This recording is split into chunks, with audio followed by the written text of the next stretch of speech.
This is CNN Breaking News. The president aggressively hitting back at the testimony of former FBI Director James Comey, defiantly saying that 100% he'll give his own sworn testimony under oath. This is CNN Tonight. I'm Don Lemon. President claiming Comey's appearance before a Senate committee vindicates him in the Russia probe and attacking Comey himself. No collusion, no obstruction. He's a leaker. He's saying he never asked for Comey's loyalty at that now infamous dinner meeting. I hardly know the man. I'm not going to say, I want you to pledge allegiance. Still dangling the possibility out there of tapes, refusing to say if he has recordings of conversations in the Oval Office. A lot to discuss now, but I want to get straight to White House correspondent Athena Jones, political analyst Carl Bernstein, political commentator David Swirlick, and national political reporter Maeve Reston. Good evening to all of you. Athena, I'm going to start with you because this is a day after the former FBI Director Comey, his bombshell testimony. President Trump is fighting back. He certainly is punching back, Don. After Comey repeatedly called the president a liar during his testimony yesterday, the president is now saying the former FBI director is the one who's being untruthful. The president arguing that parts of Comey's testimony completely vindicate him, while other parts are lies. And he's also accusing Comey of leaking his own notes. Watch some of what the president had to say in that press conference today. This morning on Twitter, you were referring to the testimony of James Comey vindicating you.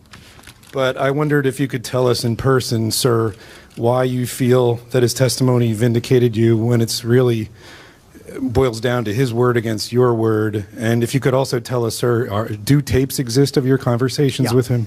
Well, I'll tell you about that maybe sometime in the very near future. But in the meantime, no collusion, no obstruction.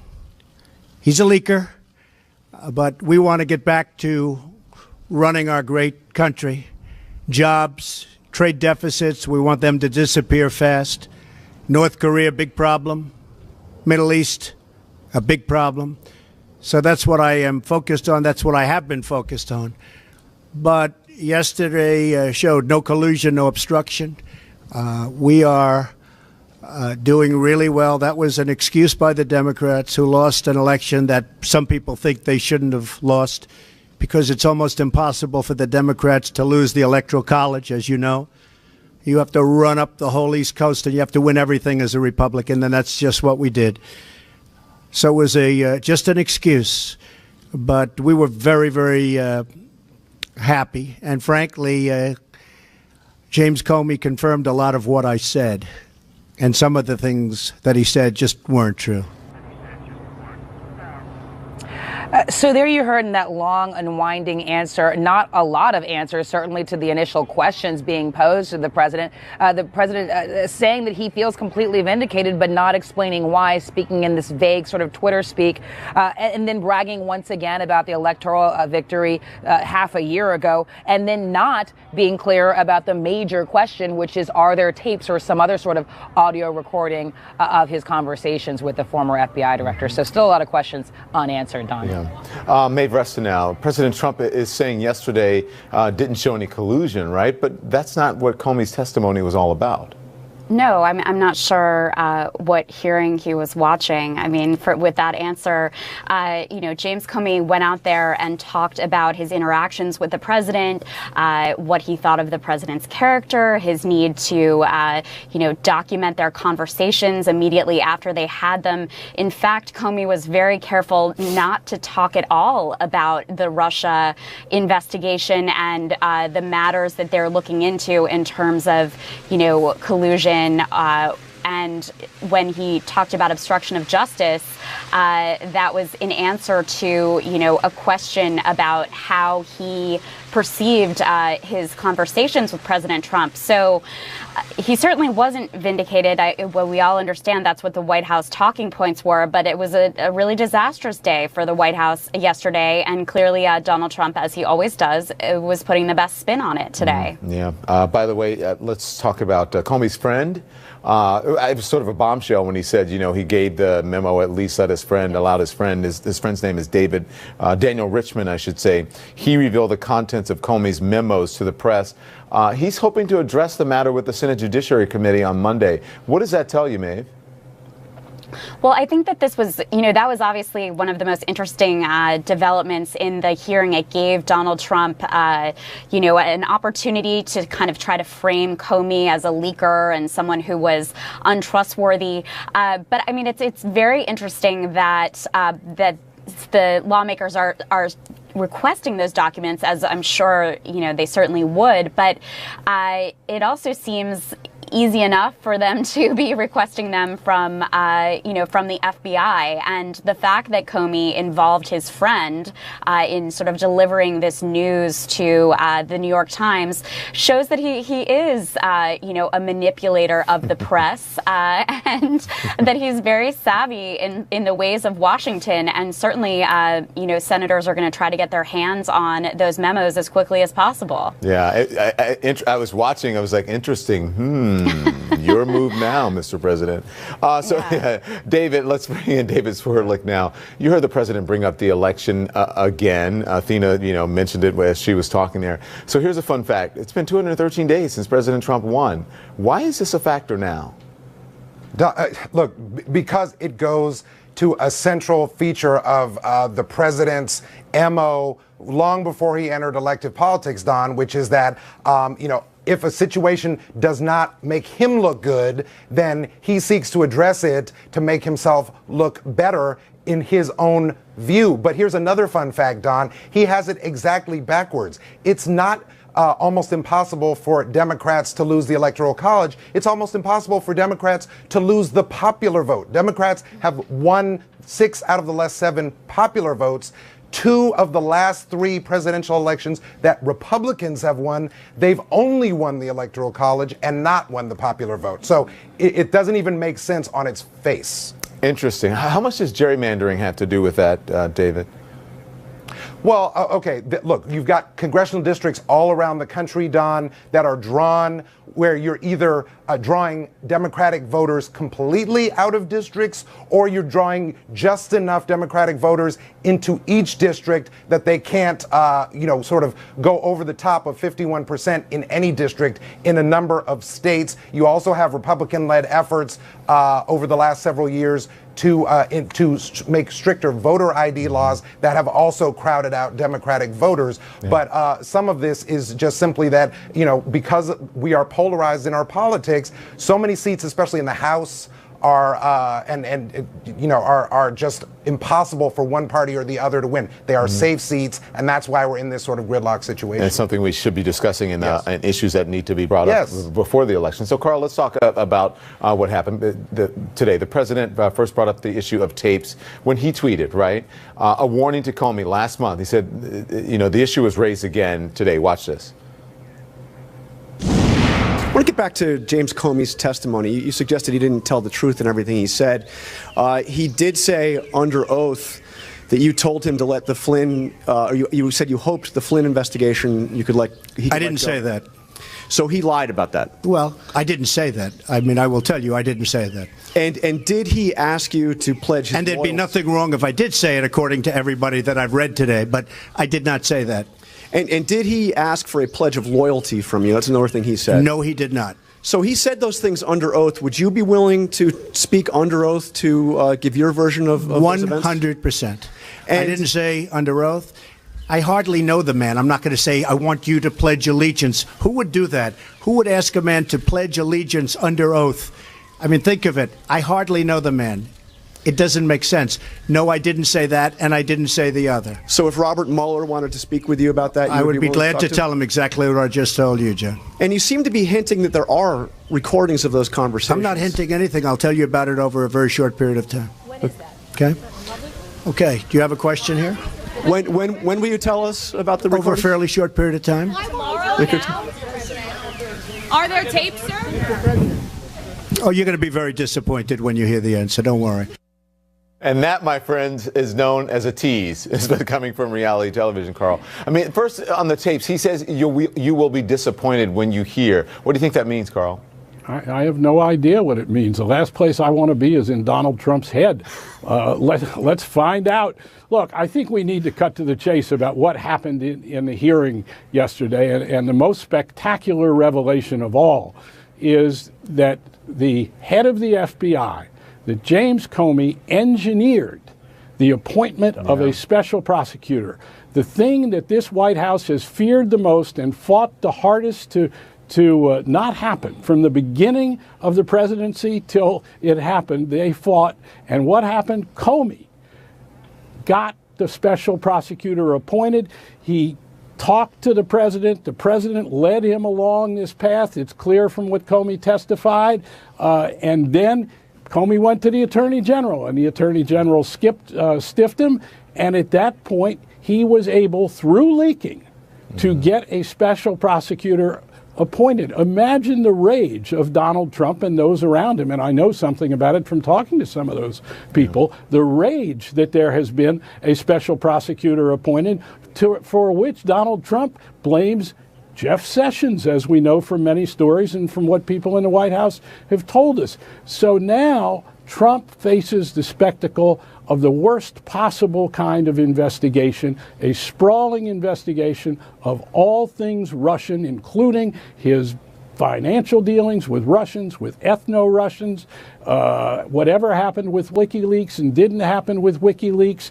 This is his worst nightmare, and that's where he is. And now he and I don't mean to minimize or to laugh at it in any way. This is deadly serious. Yeah. And finally, we are going to have a real investigation that goes to the most serious thing, which is the Russians undermining our elections and the question of whether or not anyone around Donald Trump or Donald Trump had anything to do with that. colluding with them. And as Maeve said, all of this That's is the for real a tweet. question. He really brought this on himself with the tweet about the taping. And now he is being compelled, there goes James Comey, better hope, and there's that word hope, that there are no tapes of our conversations before he starts leaking to the press.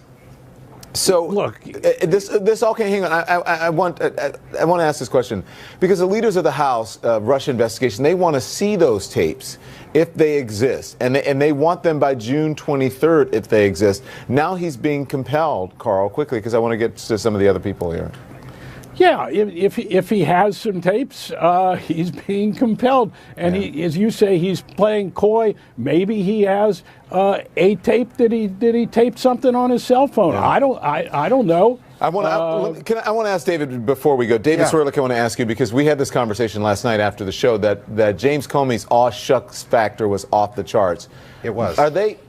I think this administration may be underestimating, this man, considering how he got a special prosecutor involved and they didn't even realize it. That's a total long game right there.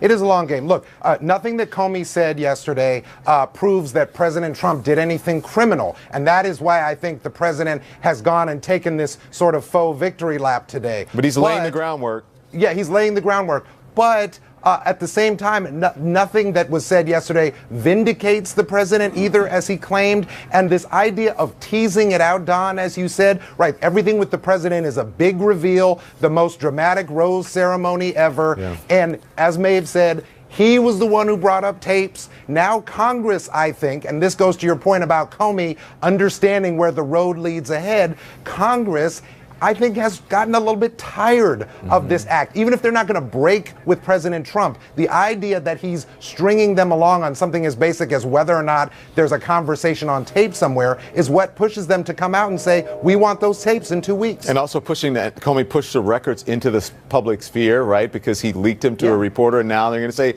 well, the public should be able to see a lot of this stuff. So thank you all. I appreciate it. Up next, President Trump claiming he is 100% willing to testify under oath to counter Comey's bombshell Senate testimony. Should we take him at his word, or is it just a defiant president hitting back today at a bombshell testimony of former FBI Director James Comey? I want to talk about this with Michael Reagan, the son of President Ronald Reagan and the author of Lessons My Father Taught Me. Welcome back. Good evening, sir. You ready to set off the blogs again tonight? I thought you had me on to apologize to me for last week. Oh, please. When you had Donald Trump basically in jail for life. Who, me? I never had him in jail. Come on now. You had collusion going, all this stuff going on. You had him being investigated in July. Michael, I have to do my job. I've got to report on it. I'm not the investigator. I don't have prosecutorial powers, but... I was looking forward to you apologizing. Well, I was looking forward to you apologizing. Come on, you first. I guess that's not I got nothing to apologize for. The reality of it is... On a serious note, though, I want to get your reaction to the president promise. He said 100% that he will testify under oath. What do you think of that? Yeah, well, I think, if he wants to, fine. But any lawyer would tell their client, you never want to say you're going to testify under oath. But I believe he could say that if indeed, to go to another question that you're probably going to ask, there probably are no tapes. So he could testify under oath and say what he's going to say. And Comey could testify under oath like he did, say what he's going to say, and say he said, and we're right back to where we are right now. Well, I'm going to ask you about, I wasn't going to ask you about the tapes, but I will. But don't you think, though, and I'm going to ask you about it because you brought it up. Really, I wasn't going to, but I will. But why do you say that he probably shouldn't say that he's going to testify under oath? No, anybody you don't think he opens says himself up to other things? He does. Look what he's done for the shows. I mean, everybody's talking about the fact he just said he would testify under oath 100% that he would in fact do that. I think the only reason you say that is if you know for a fact there's nothing really to back you up, or there's all kinds of information out there to back you up. Yeah, and also, I mean, once he's under oath, they can ask as whatever questions they want. He's got to be truthful about it. So, I don't know if that would be a smart thing. And he doesn't have to testify. It's really interesting because he doesn't have to testify under oath. I think yesterday, were there winners all the way around, but the biggest winner, I think, in many ways was Trump. Yeah. Because we found out that he hasn't been investigated. He was told 3 times. Wait, before we get to that, let me ask you, why do you think there are no tapes? Well, I just don't believe there are tapes. I think if there were tapes, you'd probably already have seen the tapes or heard the tapes. Yeah. So you mentioned collusion. We were joking in the beginning, but that wasn't what the hearing was about yesterday. No one said that there was no collusion. It said that they didn't really talk about it much. He said when he left, he didn't see any evidence of collusion, but that doesn't mean that it didn't happen. It may not have happened. People keep on talking about collusion with the Russians, and as they've said in hearings and hearings and hearings, there's no proof anywhere of collusion. But it seems that there are people in the media still searching under every rock to try and find collusion with Donald Trump on this. That there had to be a reason. The purpose of the hearing yesterday was why he got fired. But that was the purpose of the hearing, so they didn't go into a deep discussion about collusion. And he did say when he left, he didn't see any evidence of collusion, but he's been gone for a while. Well, I think the media needs to take Comey at his word.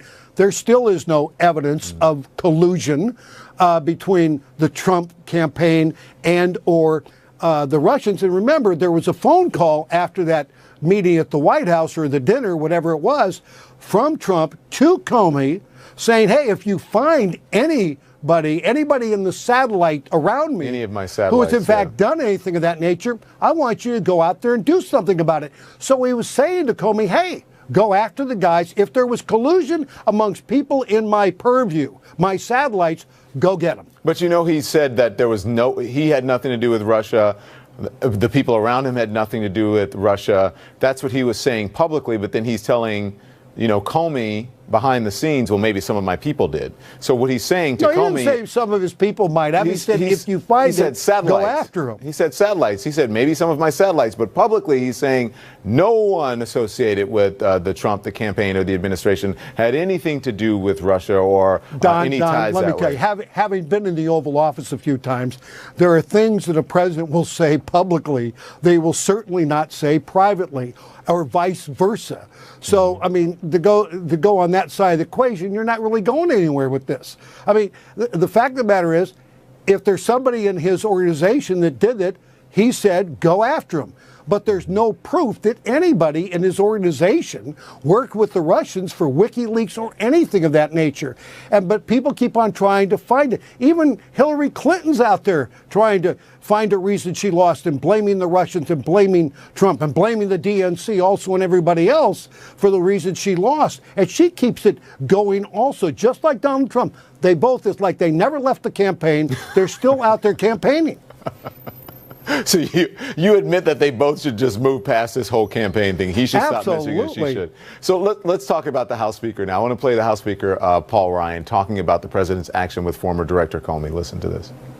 The president's new at this. He's new to government. And so he probably wasn't steeped in the long-running protocols that establish the relationships between DOJ, FBI, and White Houses. He's just new to this. So he's making excuses for the president, and he's basically saying that ignorance of a job is a legitimate explanation for the president's, what Comey says was the president's behavior. Do you buy that, if indeed? I think there's some truth. I think there's some truth to that, but I have an op-ed piece out today. You know, Don, really, I don't blame the president as much as I blame his chief of staff. I blame the attorney general. Mm-hmm. James Baker never would have let my father go into a room with the attorney general, or I'm sorry, the head of the FBI, to discuss anything that was on the docket about Russia or whatever it might be.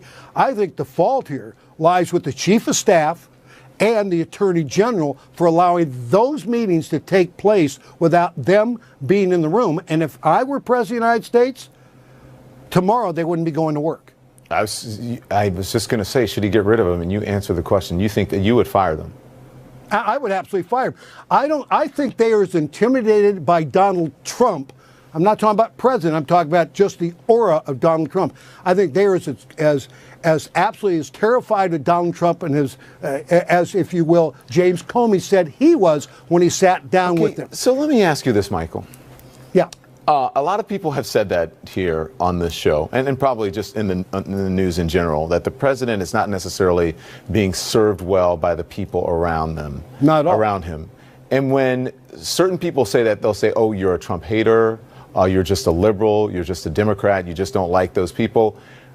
Why is that just not good advice to people who think that a president may not be being served well by the folks around him? Did my father's administration change when James Baker came on board? Mm-hmm. Howard Baker came on board. He made those changes.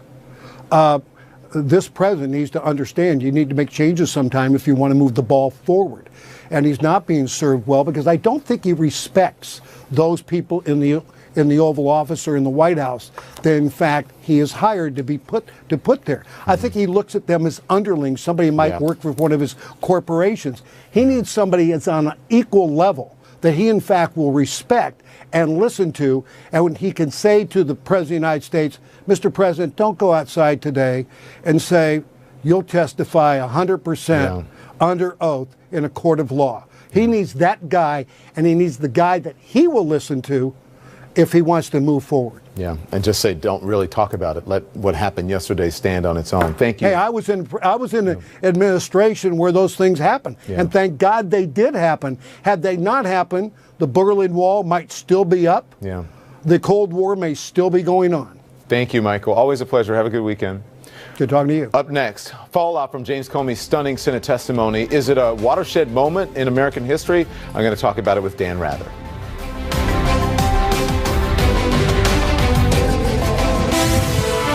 The president accusing James Comey of making false statements in his Senate testimony and saying he's 100% willing to give his own sworn testimony. I want to bring in Dan Rather, host of Access TV's The Big Interview. Dan Rather's here. Good evening. Good evening. I want to get your reaction to the president saying that he's willing to testify under oath. But did you note he didn't say when he was willing to do this? You think he's pulling a fast one? Frankly, I do. But I've been wrong before. And he may testify under oath. He said he was going to do it, but he didn't say when. Look, what we had today was Donald Trump absolutely determined, desperate if you want to use that word, to regain the narrative. Mm-hmm. Comey had the narrative yesterday. Trump, throughout his presidency, part of his way of operating, his strategy, is he has to weave the narrative every day. So he grabbed it again today. They're on mission to destroy Comey. And it's going to be an equivalent of Sherman's March to the Sea, burn everything in sight, destroy Comey. That's the game of this. Because this overall strategy for President Trump, in my opinion, is he absolutely positively must keep his hardcore base. I think we've mentioned it before. Right now he's at somewhere between 35 and 38 approval ratings. He knows if it gets below 30 and stays there for very long, Republicans will turn on him. Well, that's what I want to ask you, because you don't.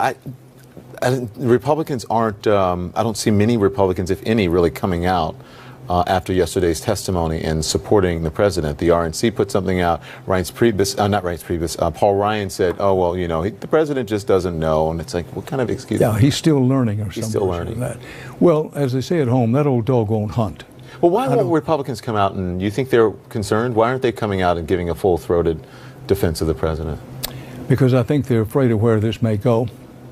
They're afraid that he may have indeed have committed some impeachable offense. And also they're hearing from home that a lot of their constituents are increasingly concerned about the Trump presidency. But you know, we don't up to now, we have no profiles in courage among the Republicans. Somebody really speaking out saying Trump is bad for the country and bad for the party.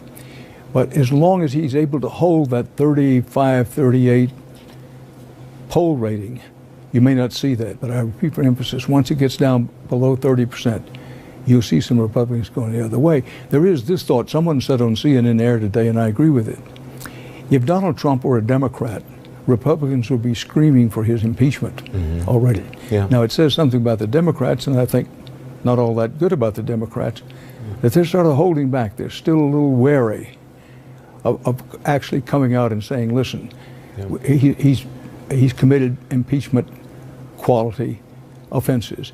One can respect that to a degree, because even though he's president, Trump is entitled to a presumption of innocence on many things.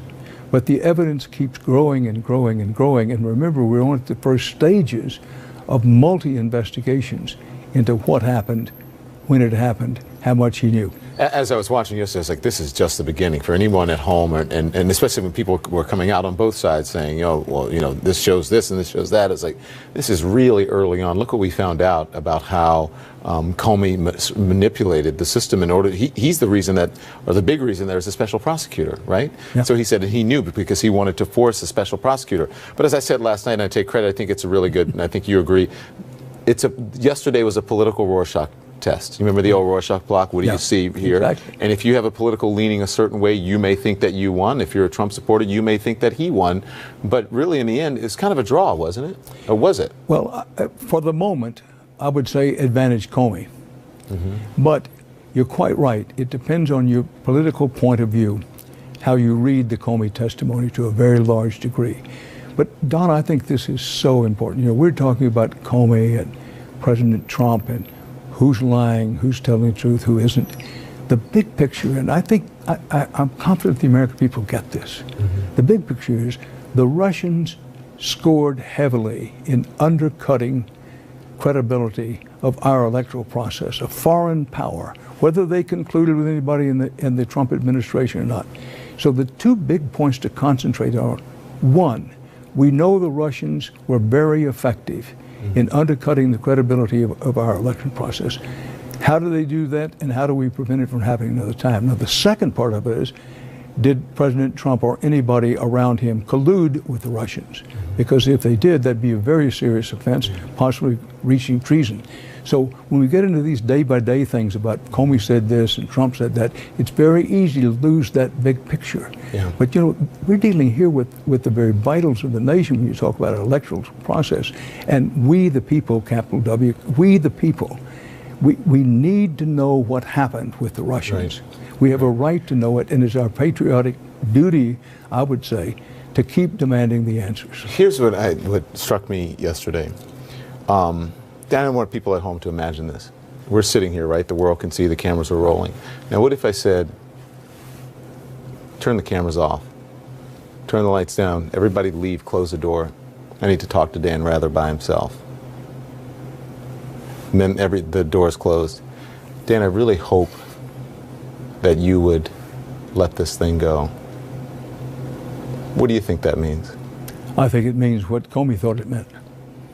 that he was directing me to let it go. Yeah. And if that is the case, and that can be proven to be the case, and motive is very hard to prove, that is obstruction of justice. Yeah.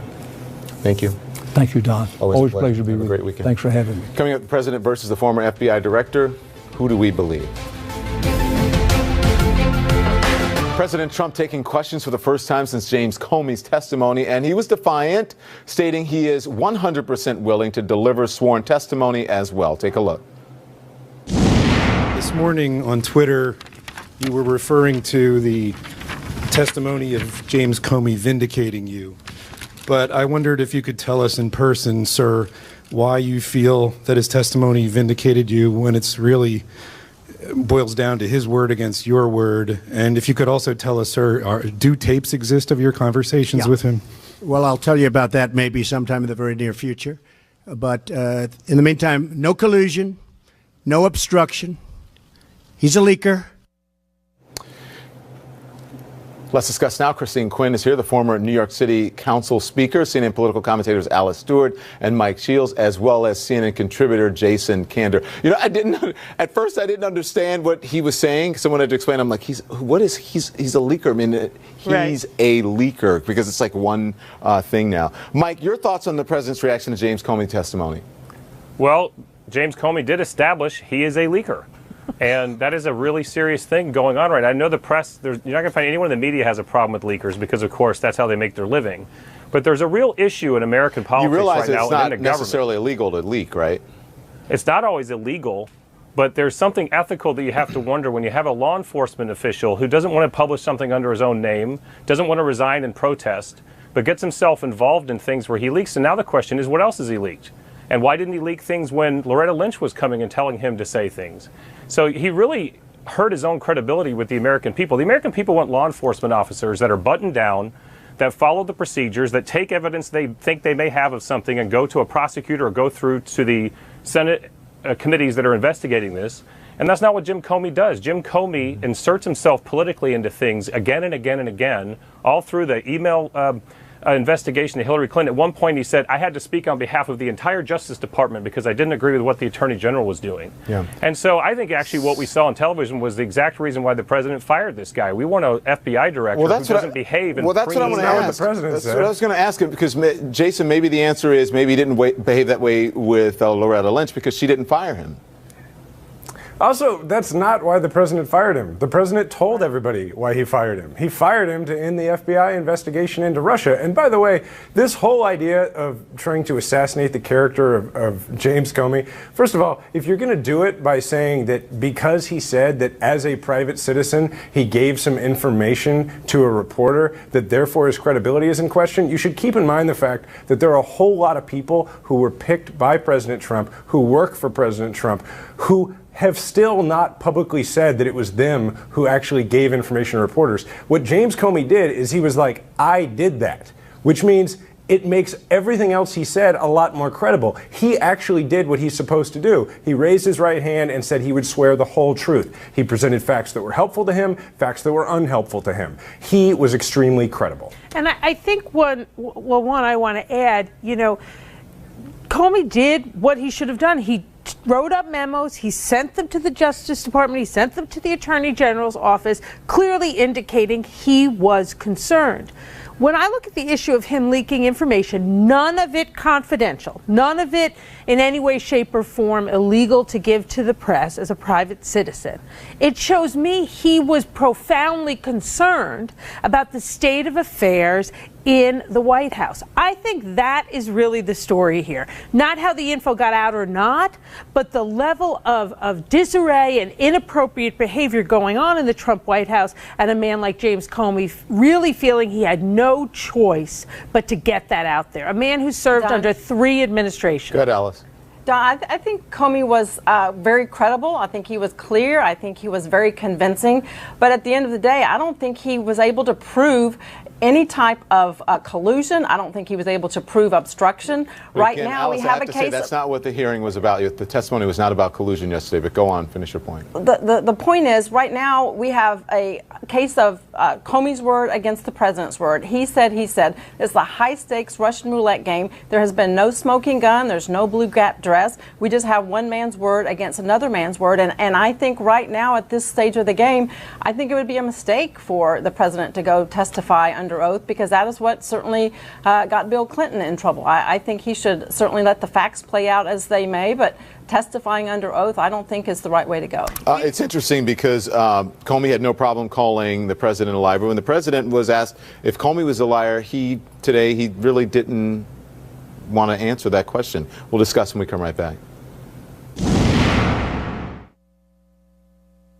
President Trump claiming he's been vindicated by Comey's Senate testimony, saying it shows no collusion or obstruction, but is a Russia investigation preventing Republicans from moving their agenda along. Back now with my panel. Just a quick answer from you, Alice, because I wanted to ask you this last block. Comey had no problem calling the president a liar, but then when the president was asked about it, he didn't want to flat out call Comey a liar. Is that surprising to you? No, I think clearly he's going to not be very direct on that issue right there. And I think today out of the Rose Garden, he didn't answer specifically a lot of questions. He left a lot of things up in the air, and specifically about whether or not there is an audio tape of the conversation. So I think right now we're going to see him being pretty vague and not being held to account on a lot of issues right now, because he's certainly lawyered up. All right, so let's move on now. Here is Senator Kristen Gillibrand slamming the president with some colorful language today. What about President Trump? Has he kept any of these promises? No. No. Fundamentally, if we are not helping people, we should go the home. Mike, what do you think of that? Well, she's following the DNC chairman's lead, I suppose, and trying to, when you don't have a great message, I guess you're going to put F-bombs into your speeches. But really what it speaks to is the anger of the left, the resistance movement, the complete denial of millions and millions of Americans who voted for Donald Trump, who feel completely disconnected from the Democratic Party. And what I find amazing is I worked for Reince Priebus at the RNC. After we lost in 2012, we went through a process to analyze our party, what needed to be done to win again, and then we made it public. The Democrats don't seem to want to do that. Their only answer for everything is, and it plays right into what we're talking about with the hearing yesterday, is this entire thing is partisan. It's partisan politics. They don't want to do anything to admit that they're not connected to those working voters in places like Michigan, Ohio, Wisconsin, Minnesota. But Mike, and I think instead, you have a senator here who's she wants to run for president of the United States. Let me say this. You may be right about the Democrats not connecting to people in the middle of the country, and they could connect better. But the whole thing about the Republicans changing, and this wasn't a Republican win, this was a Trump win. Right. The Republican Party really had very little to do, if anything, to do with who's in the White House right now.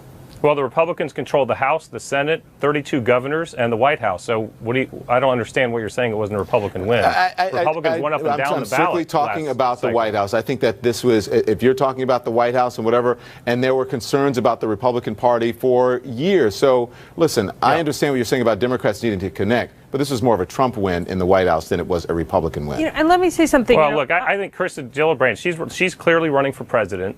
And what she's learned is if you want to go get the Democratic base to start supporting you early on and to raise money, you better start dropping F-bombs and look as hateful as you possibly can towards the president. And whoever hates the president the most is probably going to be the person that winds up being the Democratic nominee. I don't think that's a great platform for their party. Is that a successful strategy for the? Does he have a point there? No, that's ridiculous. And I think if you ask Senator Gillibrand today, she'd probably say she regrets having, dropped the F-bomb twice. She's a highly substantive senator who's been do that, successful. Though? We'll have to ask her. Look, I think, who knows, right? But the bigger points here are, when we do an analysis of the election, we, the Democrats, won the popular vote. That's an important analysis to remember. But I want to talk to what Mike was saying about working class Americans. And there's no debate. We didn't do a great job reaching out to them. But you know what we also didn't do? We didn't promise coal miners that they would be taken care of. We didn't promise that they would keep black lung coverage. No, you didn't. You did not make promises to coal miners. That's why one of the reasons why you lost Ohio. Hang on, Mike. No one interrupted you. But you know what is happening to them now? Donald Trump and Republicans are trying to take that coverage away through repealing the Affordable Care Act. So we may not have connected enough, but we never lied as your candidate did. All right, so Jason, I have to ask you, is that a successful strategy when someone like Kristen Gillibrand, who has been, a respected politician and lawmaker to, is that a good strategy? Well, let's just take a step back and look at what's happening here, right? There's a whole bunch of men in Washington who have gotten into a room, only men, to talk about what the health care bill is going to look like, how they're going to repeal Obamacare. So, by the way, also, the head of their party has used, I don't think, if he saw that clip, I don't think President Trump learned some words he didn't know, right? In fact, I think there are a lot of little kids around the country who were all worried, including my own son, that if he's watching TV while the president's on TV, we're a little worried he might go to school and repeat after the president. So I don't really appreciate being lectured about that, and I don't appreciate that while a whole bunch of men are in Washington making rules about health care and excluding women, that we're going to have a little double standard here coming from Mike and decide that all of a sudden she has no right to be angry about it. You know, maybe I wouldn't use the same words, but I think she's got every right to be angry about it. Mike, you want to respond? Yeah, look, I mean, she's angry, and the Democrats are angry, and they're going to be so angry they never actually learn the lesson of why they lost. They're just going to make a party that's as angry as it possibly can be at Donald Trump, and what they don't recognize is there are millions and millions of voters that translate that as being angry at them, as dismissing them. And those voters elected Donald Trump, and they pay attention to what you're saying about him, and they are not, the Democrats should be reaching out and trying to connect to those voters, and instead they're going to march in circles with signs and just be angry. We're out of time. I have to go. Alice, it's only partisan because your party won't put the country ahead of their own. Alice, I wanted you to get in, but we're out of time. I'm sorry. Thank you all. I appreciate it. Have a great weekend. Just ahead, comedian Bill Maher in hot water for using the N-word on his show last week. On tonight's show, he talked about the controversy. You're going to hear what he said. Things under oath, would you be willing to speak under oath to give your version of 100%. A classic example of he said, he said. I want to begin this hour with Joe Madison, a host on Sirius XM, and syndicated talk radio host John Fredericks. My dream team of radio guys are back right now. Good evening to both of you. Joe, glad to be back. I'm going to start with you. Yesterday we heard from the former FBI Director James Comey, his long-awaited bombshell testimony. What was your reaction? Well, my reaction was that I think he was extremely credible. He did exactly what a lot of times I used to tell people when I worked for the NAACP, that if you think you're going to have an issue with an individual, the best thing to do is make sure you immediately go out and memorialize the conversation. And you don't have to always go into details. What it does, it in essence jogs the memory. And that's really what you saw. And you can always be certain that the other side probably didn't take notes unless there is a recording. Now, if there's a recording, then very simply, we'll know exactly who's telling the truth. But I think what's more disappointing than anything that I heard with the news conference is a grown man who's president of the United States, 70-some years old, playing hide and seek with a recording device. That is so unpresidential. I've never seen anything like it, and it's actually childish. So, John, I'm guessing you disagree. What did you think of Comey's testimony? Well, his testimony, I think, is the turning point in this administration because it's the great elixir now for Trump's presidency. After 12 months of exhaustive investigation, this James Comey kabuki drama show coming to Washington where the mainstream media was running around for a week with their hair on fire. There's nothing there, Don. There's no obstruction of justice. There's no wrongdoing. There's no evidence of collusion. There's nothing. They have absolutely nothing. Now what this administration has to do and what this president has to do is move on and start getting his agenda done. I thought on Thursday it was a tremendous win for the president. But I'll tell you something else, Don. It's backfiring for the Democrats, the mainstream media, and the Trump resistance. Because what they have done is they have taken a match and they have tossed it in to the simmering Trump base. The Trump base right now, the callers on my radio show, I've never seen anything like this in my career. They're stoked. They're fired up. These are the forgotten people that nobody thought would turn out on Election Day. They came out, and now they're reignited. And they're going to keep turning out Karen Handel is going to win in Georgia in 2 weeks, and they're going to win the midterms. But this thing is backfiring on the Democrats like crazy. None of the things that you have said have been determined. There hasn't been a determination about collusion, about obstruction. None of that. That's what's being investigated right now. So that hasn't been determined. So to say that there's no evidence there, we don't know. We're not investigators. There could there's no evidence now, Don. Right. There could be nothing there, but that has not been determined. I think that offers people, that gives people a false hope. It also gives them misinformation when you say there's nothing there, because the investigation is still going on. Don, and by the way, hold on. Don? But yesterday's testimony, I'm just informing the viewer, John, yesterday's testimony was not about collusion. It was about why the former FBI director was fired. So, and remember, the Trump supporters are fired. It's 34, within that 34, he has a 34% approval rating. It's a small part of the country. Everything John is saying about the base is probably absolutely true. And, you know, he talks about his callers. Well, I spent 4 hours today, and I'm going to tell you, in 4 hours, solid calls where everybody believed exactly what Comey was saying for all kind of reasons. But here, John, is what I think everybody should understand.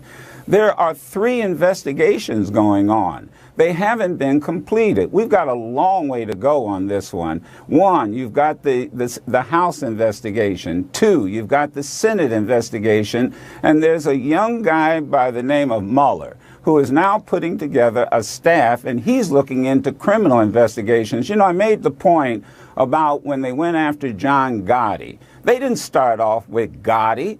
They actually got people to flip. And I think the flipper in the crowd is going to be Flynn the flipper. That's what's going to happen. And it might lead to Donald Trump. I don't know that. But let's not tell the American people tonight that it's all over. I would also agree with you. The Republicans are going to have to figure out a way how to legislate while all these investigations are going on, or they're dead in the water in 18. Okay, so listen, the president, I'll let you respond. Go ahead, John. Well, look, Joe, I agree with the potential of what might be out there. But the point is now, after 12 months and this testimony and all the investigations so far, there's absolutely nothing to suggest that the president did anything wrong. Some people don't like his style. They might be snowflakes. They don't like the fact that he looks them in the eye and asks them direct questions. They're uncomfortable. The guy should have resigned. The biggest mistake Trump made with James Comey was he should have fired him 12/01, January 21. That was the biggest mistake he made. The guy's incompetent. I'm glad he's out of there. Ray's a much better choice. But right now, so why didn't he was incompetent when he was going after Hillary? Let me follow up on that. Why wouldn't he fire? Why do you think he waited so long, John? Because I don't know. I think he should have. I know why. Because he couldn't convince him to drop the Russian case. That's why he fired him. He said so. He told you why he fired him. He didn't let, you know what? He tried. Look, if you know the president, he tries to get along with people at first. He tries to work with people. That's what he tried to do. He gave the guy a shot. It was a disaster. He fired him. I'd have fired him. If I was in the White House advising him, I'd have said 12/01, done with your I know, but my question was, why do you think he waited so long to fire him? Donald Trump, the president's a really nice guy. This is the side of the president nobody understands. They only see the sound bites of him. You get to know President Trump. He's a really nice guy. He doesn't like to fire people, even though he had a show about that. But that's the irony of it. But you still haven't answered my question. Why didn't he fire him? He said he fired him. He said he fired him because of the Russia investigation. That's what he said. That came out of his own mouth. You don't think that's why he fired him? Don, I think he fired him on May 9th because he was frustrated with James Comey and his behavior as FBI director, that he wasn't doing the right thing. And that's why he fired him. And he's got a constitutional right to do that. He didn't like the guy. They didn't get along. He didn't have a. This is ridiculous. Excuse me. I'm he sorry. Didn't like him. He fired Excuse him. me. Go ahead, Presidents of the United States of America do not hire and fire people based on the fact whether they like them. My goodness, this is not a question of he's a nice guy and so I'll keep him around because I'm a nice guy. He already said why he fired him. He gave him an opportunity, John. He gave him a fair shake and a fair opportunity. I'm sorry, Joe. I'm sorry. That's all right. He gave him a fair opportunity, Joe. But a fair opportunity to do what? I mean, you said he didn't do the right thing. I'm trying to get to the bottom of why you think he fired him. What was so wrong with what he did? Why wasn't what was the right thing for him to do? The right thing for President Trump to do was fire for Comey. James Comey on January 21st. That was the thing you he said should he have done. Fired him That's because the biggest mistake he made was waiting until May 9th. All right, we're going in circles here. I'm not getting an answer. Okay, so listen, today the president I gave you an answer. January 21st.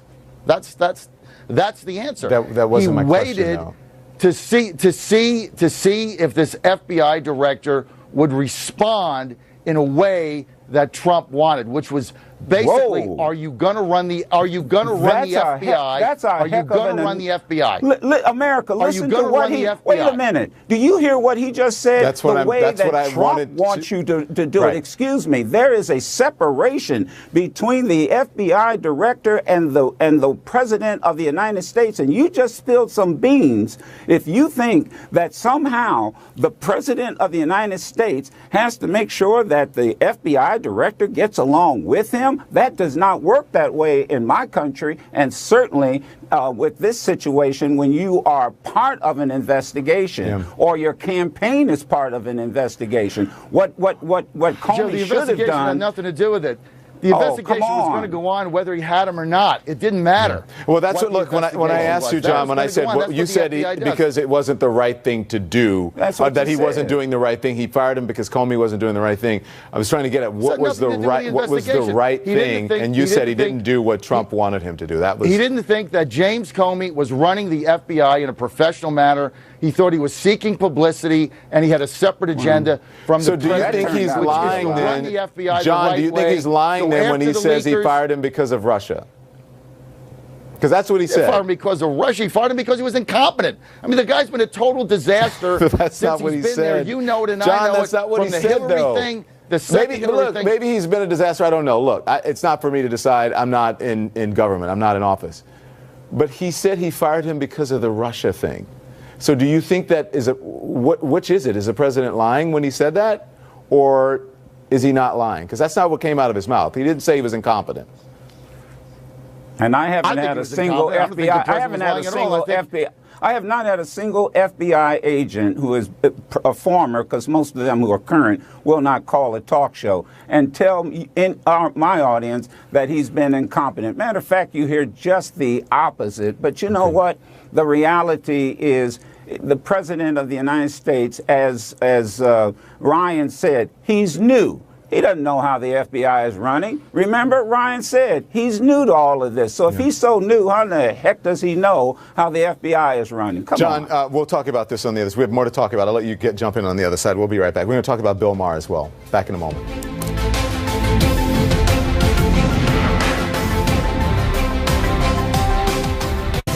All right, we're back now with Joe Madison and John Fredericks. This is my radio guys' dream team right here. So, Joe, I have to ask you, last Friday's HBO, Bill Maher found himself in some hot water when he said this word on his show. Let's listen again.